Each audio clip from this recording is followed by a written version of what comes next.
seminer verdik, benim size şu anda yaptığım gibi. Seminer bittikten sonra arka sıralardan biri orta yaşlarda ya da yaşlıca hanımefendi elini kaldırdı. Hocam dedi, size buraya kadar geldiğiniz için çok teşekkür ediyoruz. Çok güzel şeyler anlattınız ama bize bir formül verin. Bu çocuk yetiştirmede ne yaparsak doğru çocuklar yetiştiririz, ne yaparsak sağlıklı çocuklar yetiştiririz. Oturuyoruz masadan, saçlar beyaz, kalktı, şöyle yan durdu. Sevgili anne babalar dedi, bana yandan bakıyorsunuz, şu beyaz saçları görüyor musunuz dedi. Herkes dinlemede ve beklemede.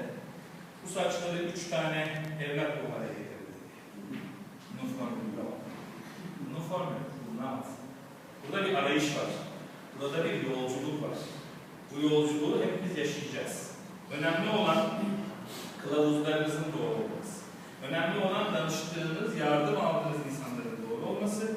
Önemli olan yakın çevrenizde çocuklarınıza doğru örnek teşkil edebilecek. Ben Cumhuriyet'in en şanslı son kuşaklarından bir tanesiyim. İnşallah bu sözü söylediğim için birisi beni utandırır. Çünkü ben sokakta büyüdüm.